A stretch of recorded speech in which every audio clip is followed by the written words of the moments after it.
हे good morning friends. हम आज अपने आए हैं वरना एस6 में आईवीटी में।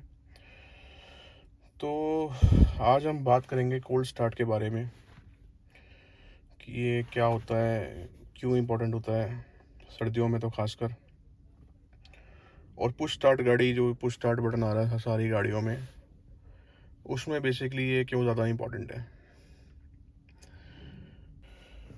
पहले तो मैं आपको ये बताऊं कि ये कोल्ड स्टार्ट होता क्या है।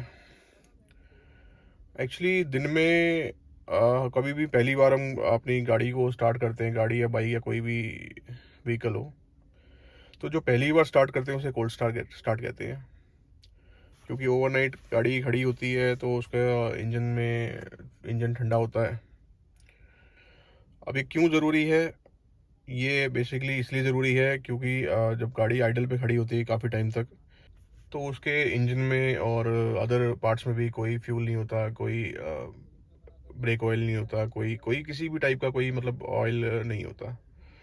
और सर्दियों में ये ऑयल जो होता है ये थोड़ा सा आ, जम जाता है, या थोड़ा सा आप कह सकते हो उसकी विस्कोसिटी होती है वो उसके हिसाब से मतलब थोड़ा सा डेंस हो जाता है।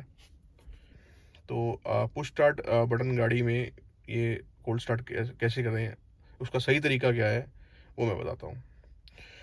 नॉर्मली हम क्या करते हैं, हमने सिर्फ ब्रेक दबाया और बटन दबा दिया और गाड़ी स्टार्ट हो गई जैसे हम गाड़ी में बैठे हैं। नहीं, ये बिल्कुल गलत तरीका है। पहले हमें क्या करना चाहिए, पहले हमें एक बार बटन प्रेस करना चाहिए बिना ब्रेक दबाए। इससे देखिए गाड़ी के ना जो एक्सेसरीज हैं वो ऑन हो गई। आप देखेंगे एक्सेसरीज ऑन हो गई। दूसरा क्या है, इसको दोबारा एक बार दबाएंगे तो इसके सारे भी जितने भी इंजन से रिलेटेड इलेक्ट्रॉनिक्स थे वो ऑन हो गए। आप देखेंगे इसमें लाइट्स आ गई काफ़ी सारी। अब जब हमने 2 बार प्रेस कर लिया है तो अब हम ब्रेक को दबा के और पुश स्टार्ट बटन दबाएंगे ऐसे। अब ये हो गई गाड़ी स्टार्ट। देखो अब ये गाड़ी जो है ये स्टार्ट हो गई है और ये इसका आरपीएम आ रहा है 1.3। आइडल जो आरपीएम है वो मेरे ख्याल से 0.7 या 0.8 होना चाहिए अभी, क्योंकि ये कोल्ड स्टार्ट है। टेम्परेचर कूल पे दिखा रहा है तो 2 या 3 मिनट लेगी ये नॉर्मल टेम्परेचर आने में। अब देखो 1.2 आ गया है।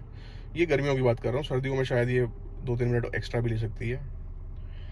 अब ये सही तरीका क्यों है कि पहली बार बटन दबाया तो इसकी एक्सेसरीज ऑन हो गई, दूसरी बार बटन दबाया तो इसके सारे सेंसर्स एक्टिव हो जाते हैं, जो फ्यूल पंप होता है वो एक्टिव हो जाता है, जो इसकी अदर पंप्स भी होते हैं, ब्रेक ऑयल वगैरह होते हैं, जो वो सारे एक्टिव मोड पे आ जाते हैं और जो ये पूरे इंजन में फ्यूल पहुंच जाता है। तो जब हम थर्ड टाइम बटन दबाते हैं ब्रेक पेडल दबा के तो गाड़ी स्टार्ट होती है।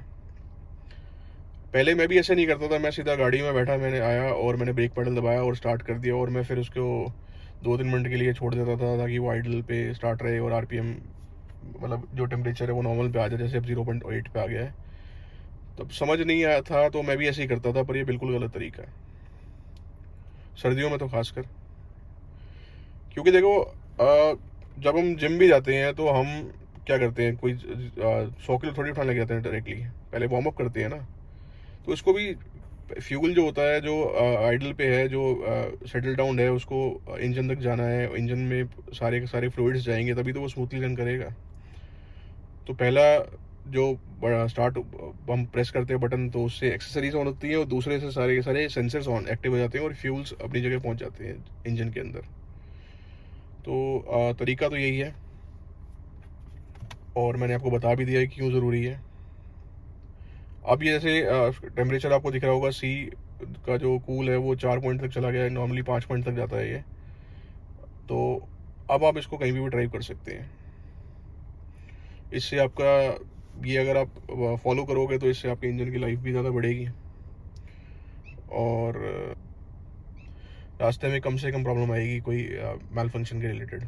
चलो जिम वाली बात छोड़ दो, अगर हमारे पास की वाली गाड़ी होती तो हम क्या करते हैं, मतलब उसका जो प्रोसेस है वो यही है ना। देखो पहले अब हम उसको इग्नाइट करते हैं और उसके बाद सेल्फ लेती है गाड़ी।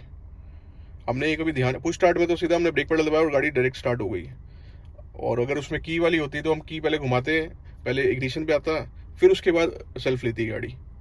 तो देखो प्रोसेस तो उसमें भी यही है और इसमें भी यही है, पर इसमें हम पुश स्टार्ट बटन में हम नॉलेज की वजह से हम फॉलो नहीं करते। तो गाइस अब तो आपको समझ में आ गई होगी मैं क्या कहना चाह रहा था। तो तरीका यही है कि पहले आप एक बार बटन दबाएं तो एक्सेसरीज ऑन होंगी, दूसरी बार दबाएं तो आपके सारे सेंसर्स एक्टिव हो जाएंगे, आपके फ्यूल पंप एक्टिव हो जाएंगे, और तीसरी बार ब्रेक पेडल दबा के स्टार्ट करें। गाइस, आपको इन्फॉर्मेशन अच्छी लगी हो तो please comment, like and subscribe. Thank you.